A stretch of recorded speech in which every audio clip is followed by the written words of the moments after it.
غزوه خندق کې یو صحابي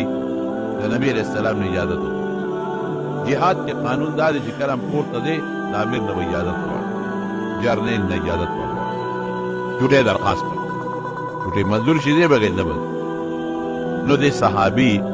د نبی کریم صلی الله علیه وسلم نه اجازت وغوښته، صاحب ماته اجازت راکړه کور دوی ښځه لاړ شي. ته د سره خو نیزه ده، ځکه جنګ شروع دی نو یېرېږي او د دفاع به کوي سړی. نیزه ورسره ده، کور ته روان.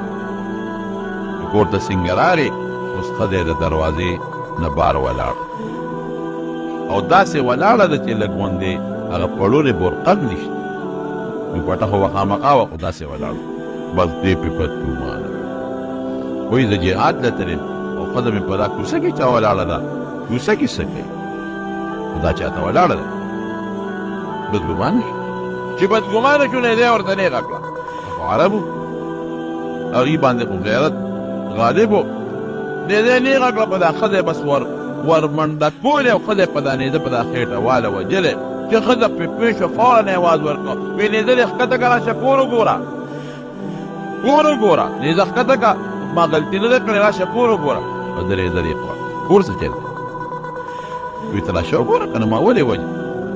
ما خو دې دپاره نیزه راوچته کړه چې ته لاره کې ولې ولاړې او په داسې شکل ولې ولاړې، ورته نشته پړونه نشته لار کې ولاړې. نو ما خو نه صاحبه سړیه ستا خبره ټیک ټاک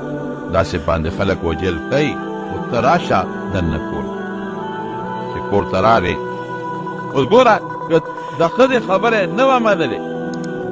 نو په دغه معمولي غوندې تهمت پسې جل کړی، ښځه به یې والې او مړه به وکړه. خو صحابي دی د پیغمبر علیه السلام، فوراً چې دننه کور کې څه کور دننه وت یو مار پرو مار و مار منجیله مار د صاحب وي دغه مار لره پرشېږي راته په دا کور کې، کله کوټې ته او کله بار او لوی پرشېږي، ته نه تښتېدلی. تهمت ختم شو که نه شو؟ ګوره داسې قمقل او بېوقوف وي خلک باندې کې اوس کورس کې څه دي ودرېږه چې دی برابره خېټه ده اوس لیکن هغه صحابي و، ښځې اله وې مار پروت. دا پکې اوس بله خبره ده چې مار پروت دی، د سره خو نیزه وه، بس نیزه یې راواخېست او د مار په دا سر یې کېښ، زور یې ورکړ. چې زور یې ورکړ مار یو چغه ووهله، یو حیدري چغه. دا ښځه وایي په دې پوه نه شم چې زما خاوند مخکې مړ شو که مار مخکې مړ شو، دواړه پوه شو، مار هم مړ شو، خاوند مې را پرېوته. په دې پوه نه شم چې کوم یو مخکې مړ شو، یا دواړه یو ځای مړه شو. نبی کریم صلی الله علیه وسلم ته صاحب دا چې حضور پاک و فرمایل مدینه منوره دا د پیریانو ځای دی. پیریان پکې څنګه چې انسانان اوسېږي پیریان اوسېږي، او پیریان ولې مدینې ته ډېر راځي؟ دې وجه نه چې د نبي علیه السلام امتیان چې څنګه انسانان دي پیریان، څنګه چې انسانان دین زده کوي هم دي، څنګه چې انسانانو کې صحابه دي پیریانو کې صحابه دي. نو مدینه منوره دې کې جنات او پیریان ډېر زیات دي، تاسو کورونو کې اوسېږي. نو مهرباني کوئ که چېرته مار هم ولیده نو سمدستي پې غذار مه کوئ، یو دم پې ووایه، د هغې دم نه پس که دې غیب نه شو نو بیا وجه نه دم درته وایم. او بلکې عام حکم هم نبي علیه السلام وکړ چې کورونو کې څومره ماران تا ولیدل سمدستي به نه وجنې، کیدای شي دا پیرې وي، یو دم پې ووایه، که د دم نه پس غیب شو خو ډېره ښه ده، او که غیب نه شو نو بیا یې وایي. ادم څه دی؟ ادم داسې پښتو کې به راته ویم، هغه عربي به تاسو یاد نه کړی شئ، پښتو کې به راته ویم چې ای حیوانه ماره یا ای حیوانه د سلیمان علیه السلام او د نوح علیه السلام عهد در یاد که ته پیرې یې نو غیبېږه. د سلیمان علیه السلام او د نوح علیه السلام عهد در یادو، که پیرې یې نو غیبېږه، ګنې وجه که دې غیب شو پیرې وي نو غیب شي، او که د هغې نه پس هم دې غیب نه شو نو بیا وجه نه بیا تا ته پیرې وي او کار سي تا ته به ګناه دي. په هر کې هم زما وروڼو خبره مې دې پورې وکړله چې تهمت باندې به فوري فیصله نه کې، یو شی دې ولیده تحقیق ته به خبره رسېد. یو سړي تللی و منډی کې غلام اخیست، چې د هغه چا نه یې غلام اخیسته نو د هغه مالک ته یې تپوس وکړي هلکه دا مړی خرڅی وي یو وی عیب پکې شته؟ وی یو عیب دی پکې. وی دا کار څنګه دی؟ ډېر زبردست کار کوي، خبره مني، کارم کوي، امانتګر دی که نه دی؟ بلکل امانتګرم دی. د نوکر دا صفتونه نه چې خیانت نه کوي، امانتګر وي، دوکه نه کوي، فاسق فاجر نی. هلکې هغه چا چې خرڅونکي بایع او ته وایي چې ډېر ښه تکړه غلام دی، هېڅ عیب پکې نشته، صرف یو عیب پکې دی چې چغلي خور دی. ګوره اوس خوښه دی خپله د کالې که نه دی، او دې مړه دا خو پټینۍ خبره ده، چغلي خوري تیار دی خو چې کار کوي او تکړه او نور بس امانت پکې وي او دا نور ګناه پکې نه، ځکه غلام په کور دننه بار خدمت کوي. نه نه بس وایي نور د کار شین زمری، خو دا ده چې ګورې دغه دی دا څه ورته وایي دا چغل خور وي، د دې سره به راکاږي. کور ته یې بوته غلام حق زبردست خدمت کوي. دا کم سړي چغلي خوري دا عادت ته چا نه نه وي، ړم ستړی شو دی خلک، خدای قسم په جنازو کې ورته مونږ برای راوپړسولو، په جمعو کې متړه ستړی شو، په تقریرونو کې متړه ستړی شو چې ای روغ خدای ته وګورئ چغلي به کوي. د یو خبره یو ته وړل او د بل خبره بل ته وړل مه کوې، د دې نه څوک نه نورېږي. خامخا کوي، دې کې به څه خوند وي نو پته نشته، ما ته خوند به پکې وي چې څوک نه کوي. خدمت کوي ښه زبردست، چغلي خواري پکې پرته ده، غفلي خو پکې شته. یو ځل دې ښځې له راغلې دی نیکې ده خبرې نه خیر دي، خاوند دې بله ښځه خوښه کړې ده، نه هغه خو د خاوند ما سره څونه مینه ده او څونه محبت دی تا ته پته نشته. وی بس نیکې ما درته ووایي اوس باقي دې خوښه خپله ده، ته نه ګورې چې دا کله مخکې وروستو راځي او کله شپه بار او کله ورځ بار. هغه غریب په تجارت ده، ده نو خامخا شپه ورځ د خلکو باري، ته ورته نه ګورې. ما درته وویل باقي دې خوښه خپله ده، خو بله ښځه یې خوښه کړې ده او نن دې که سبا دې بله بد در باندې کوي. ښځه راوړې نو چې ښځې ته دې وایي چې بله ښځه کوم، نو دا ډز وله ډېر ښځه دا چې ته زغمي چې بله ښځه په دې ښځه خفه کېږي، نه زغمي که نیکه ښځه مې بله نه، او هغوی ځکه نه زغمي چې سړو کې انصاف نشته. درې ښځې او څلور ښځې په شریعت کې منع نه دي، خو زمونږ ښځې په دویمه ښځه بل ځکه خفه کېږي چې سړو کې انصاف دي، سړي بیا انصاف نه کوي. وی ښه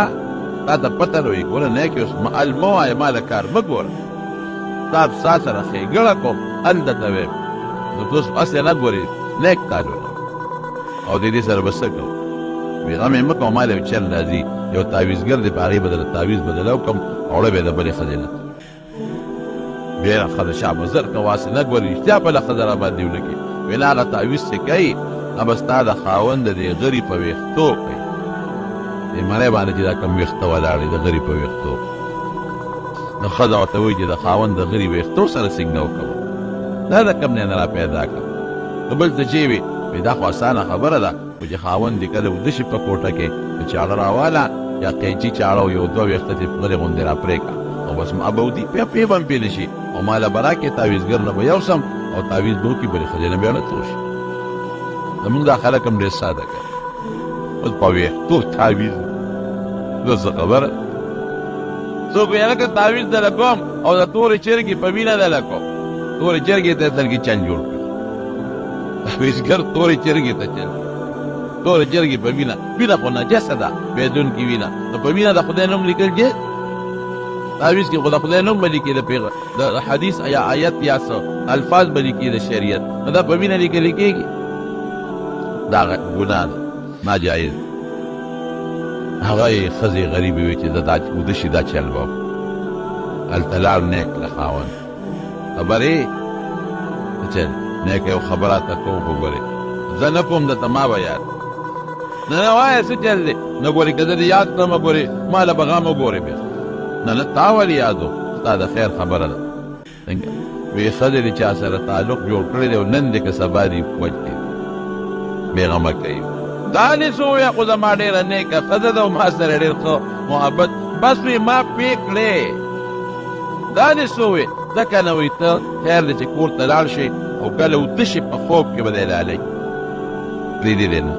نو لږ بیدار خوب وکړه یو شپه دوه پته به راته وکړي اوس به سره څه کوې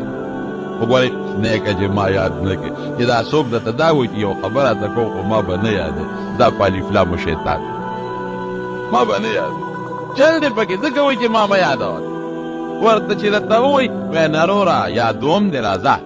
زه د دې ټیزونو ته بیا ګورم دومره ټیزونه باجې چې د ټټکي اس به هم دومره ټیزونه وانه چې دروغ وشي موږ نه پوهېږو هلته ته ویم خو ګورې ما به نه یادوي چاته به نه وي دې ټکي کې د نقصان دی چې دا ما به نه یادوي چاته به نه وي ولې چې سمه خبرې نو ولې یېرېږي سمه خبرې یېرېږي وایي ته چې په ما ډېر ما پسې څوک خبره کوي یو سړی راغی پلانکي ده پسې خبرې کوي نو ته چې په ما ډېر زیات خفه کېږې نو هلته دې یو څپېړه وباسه ما دې سره خبرې راوړه ځکه ده چې لرې یو څپېړه ته وباسه هلته دا ولې خبرې کوې زما دې استاد نو ما له راوړې نو هغه راته پشي شابي نو تا راته ښکاره ووایي چې څوک د چا خبره درته راوړي پلانکي درته وایي چې دا ښځه ده مور نو هغه پشي شابي دی دا هغه دونه حیا کړی چې مخامخ کوي بیا هم نه وایي نو تی راته وایې د هغه خبره ده خو تا وکړه نو تا راته مخامخ وایي ناپوه یو او سړي د چا وې سپي ده نه غوږ وتښت نو سپي پسې منډې وایي منډې وایي چې دا غوږ ترې ونیسه چا ورته یې ولي وایي غوږ یې وتښته خدای دې بېخ وباسه غوږ خو د پورې چې وې خدا خدای رښتیا پورې دی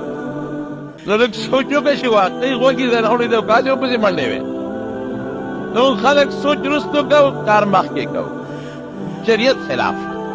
سوچ په مخکې کې کار به رستو کوي سوچ وکړه رستو فیصله کوه سلا وکړه مستاد وکړه رستو فیصله کوه نه مونږ مخکې ورپه سوچونه رستو کوو بیا بستومانه یو مسلمان باندې بدګماني اوس ګوره دې آسان علاج څو چې ښځې دې دا خبره کړې وه او دې نوکر ته یې ودرېږي او خاوند ته یې وي چې دې خو ما ته دا خبره کوي چا سره دې یارانه جوړه کړې کومه ښځه کې په ما کې څه چل دی بس پته ولګېدلې او چې خاوند دې دا خبره کړې وه چې ښځه دې بل چا سره تعلق دی او کله کې د مټه نیولې چې راشه سړی ما ته وښیه چې د ما په کور راځي د ما ښځې سره تعلق ساتي هم وجنم او دا ښځه هم وجنم او لږ معمولي تحقیق ته تا به د امرئي لیدلي چې څومره ټیزونه به یې کړو تحقیق ته خبره ونه ګوره پیغمبر مبارک چې څه فرمایي وی کفا بالمرء کذبا ان یحدث بکل ما سمع وی د دې انسان نه غټ دروغجن بل نشته چې څه اوري او بس بل ته یې وایي او سوچ پرې سوچ وکړه فکر وکړه سوچ فکر موږ وروسته کوو کار مخکې کوو وی ښه چې دې اوس ضریب توره واغېسته او د تولې لاندې کېښوه او د قصد یې ځان د خړ قصده خروارې شروع کړل ښځه خو چې خاوند مې ښه درونو درې او ویښته را کټ کوم چې تعویض پرې رالی وکړي یا غریبه څه نه خبر چې چاړې را واغېسته او غري نه ویښته کټ کوي بس د خو قصده مرغۍ خو ټیک ویلي وو چاړه هم ده مری هم ده چاړه او مری چې دواړه جمع شي څه دې جوړېږي زوړ خندار چاړه او مری یو ځای چې زوړ خندار ته ورسې که پاتې پکې څه مقبره جوړه که چاړه جمع مری جمع مساوي مقبره چې ده ورته وکتل چې دا خو چاړه ده او زما مری بس تورې ته یې ګوته کړي چې شپږ شو ښځه یې وویله ته یې مړه کړه نه غریبه په وینو کې تلقی مفت کې او بیا په منډه لاړ د ښځو وروڼو پسې راشئ خورې ده له مفته کې مړه کړه هله شا به توبرې سړی تښتي چې هغوی تر څو راتلل چوک چورو په لاس چې دی ورته دی دلته والته کې چغلي خو ډېره خطرناکه ګناه ده خو خبره زما مقصد څه دی تهمت نه ځان ساتل یوه دویم چې څوک درته داسې یو خبره وکړي چې هغه د مسلمان د بدګمانۍ ده تحقیق ایها الذین آمنوا ان جاءکم فاسق بنبأ فتبینوا ان تصیبوا قوم بجهالة فتصبحوا على ما فعلتم به نادمین الله قرآن شریف کې فرمایي یو سړی دله راغی او تا ته د چا متعلق خبره وکړه نو تحقیق اسره چې په تحقیق ډز ورکړي بیا به وروسته ته هم ستومانه یم هم ستومانه ډېر سړي مې ولیدل چې مفتو کې ښځې طلاق یې چې وروستو خبره تحقیق ته رسي نو د ښځې ګناه نه په تهمت بدګماني ډېر سړي مې ولیدل چې د دنیا دشمنۍ ورته په غاړه دي د څه د وجې نه د بدګمانۍ د وجې په بل باندې بدګماني وروستو چې پته ولګي خلک ویې لکه اسم نو اسم نو ډېرې ښځې مې ولیدې چې خاوندانو یې ځان خلاص کړه او په کورونو ناستې دي ولې د بدګمانو د وجې نو غلطي د سړي هم وي غلطي د ښځو هم وي غلطي د ګاونډي هم وي غلطي د هر چا وي خو دا مسله ده چې چې بدګماني به په مسلمان قطعا نه کوي. په مسلمان په نیک ګمان به کوي، ښه ګمان به، او که تا یو داسې کار د هغه نه ولیده چې د شریعت خلاف دی او ورسره د مینه وي، محبت یې، نو کور ته وله لاړ شه، په پرده کې ورته ووایه چې بهی دا کار مې تا نه ولیده او دا ښه نه دی. او که داسې یو کار دی ولید چې ظاهر که ته وایې چې دا خو دې ما سره دشمني کوي، یاره د زه نه یم خوښه، نو تحقیق یې وکړه، تپوس ته یې وکړه، دوه جرګه مار ور ولېږه، په خپله ورشه چې داسې خبره مې تا نه لیدلې، پرون تماچه در سره وه، زما کوڅه کې وړې دی نه وړې، څه چلو خیر دی، په دې لاره تېرېدلې، لاس کې راته څه چل شوی دی وایه ما ته. نو بس که هغه هسې غریب چې ته په لاره تېرېدله بل چا د وجې نه، نو تا تسلي به وکړي، که نه نو بیا به دوه مشرانو ته خبره مخکې. زما وروڼو خبره مې دې پورې کوله چې ډېر فسادونه په دې زمانه کې دا د بدګمانو د لاسه پیدا ده. کورونه روان شو، دشمنۍ جوړې شوې،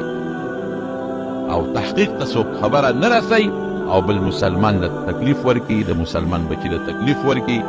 ښځې له ضرر ورکي، ښځه خاوند له ضرر ورکي. نو مسله د دین دا ده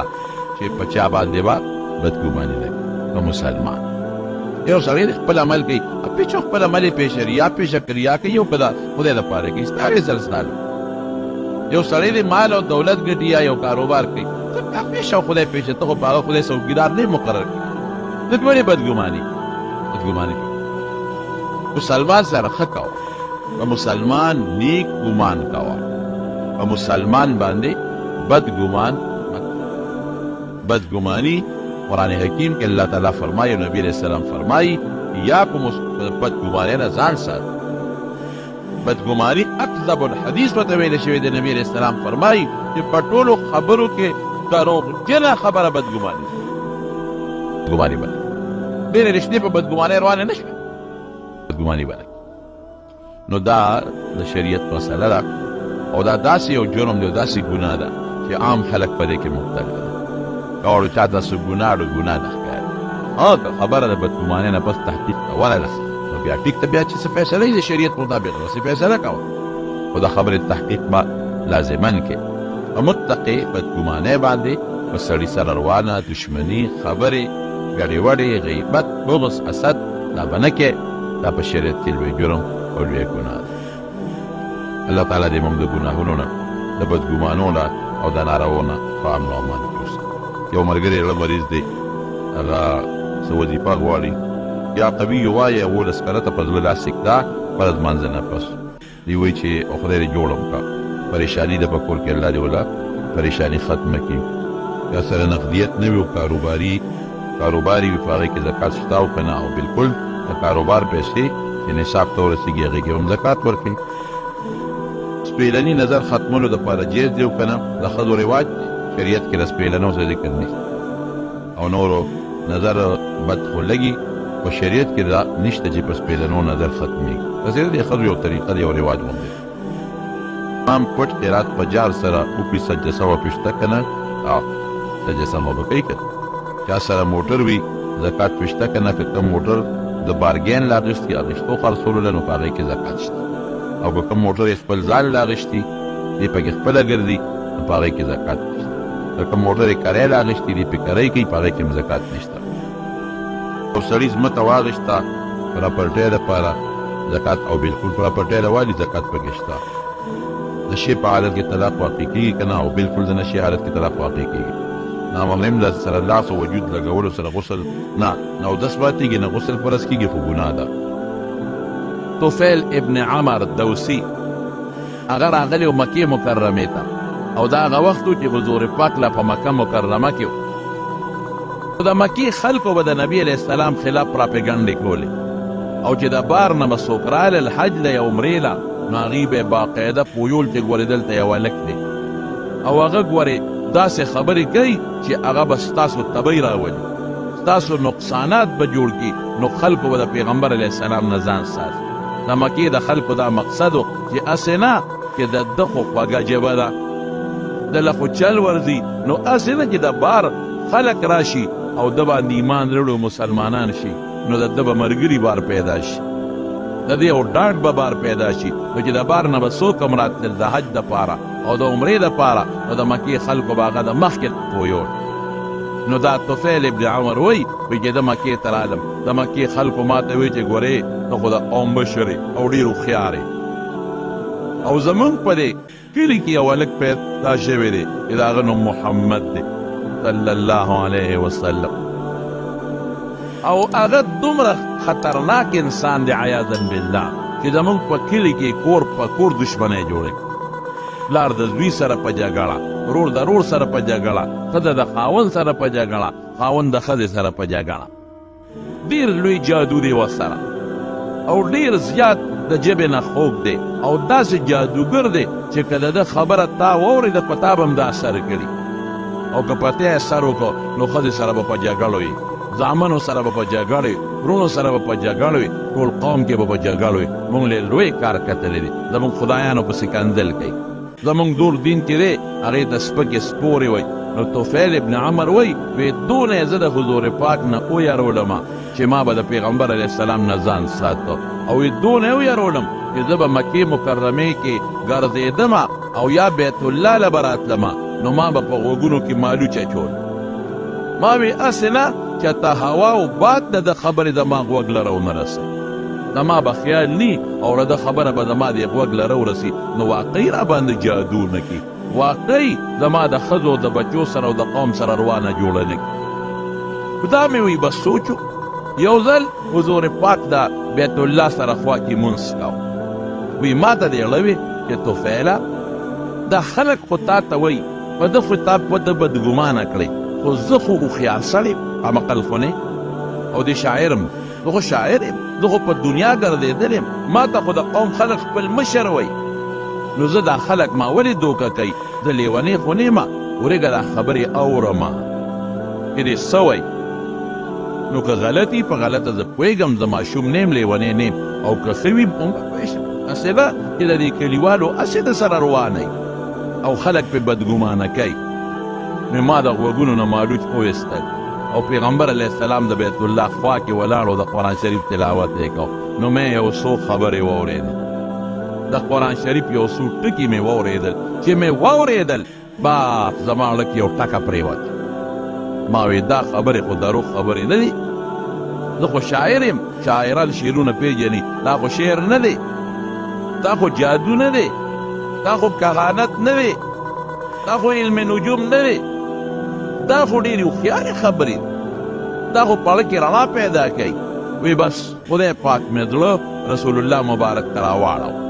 او پوه شومه چې د مکې دا خلک د ده هسې بېسه مخالف دي او دشمنان دي او خلک پې بدګمانه کوي وی چې حضور پاک سینګ د مانځه نه سلام وګرځو او روان شو نو زه م ورپسې ورو روان شوم چې دا خلک را باندې پوه نه شي هغه ته ده او پسې تلم ته یو کور ته ننوت ما وی زه در ننوځم اجازت غواړم زما طفیل نوم دی د عمر دویم د دوس قبیلې وی راځه وی چې ورننوتم نو ما دا ټولې خبرې حضور پاک ته په هغه ځای وکړې چې صاحب تا باندې خو د مکې خلکو دونه زه بدګمانه کړم چې ما به غوږ کې مالوچې ښودل چې چېرته باد سیلی ستا خبره زما غوږ لره ونه رسوي او په ما څه چلو نه شي خو ستا خبرې مالته یو څو ټکي واورېدل نو ما وی چې دا خو هوښیارې خبرې دي نو تا نه زه یو څو تپوسونه کوم ما ته ته یو څو خبرې وکړه وی رسول الله مبارک ما ته یو دوه ټکي خبرې وکړې یو یې دا وویل چې ګوره دا د مکې خلک دي دا په خپله روغ نه دي زه د دوی نه یو څیز غواړم او هغه دا چې خدای یو د شریک نه لري طفیله ته خو هوښیار ته خو قابل ته خو د قوم مشر کوم کاڼی چې ته په خپل لاس اوت راشې دا زوی در کولی شي دا د تکلیف نه تا خلاصولی شي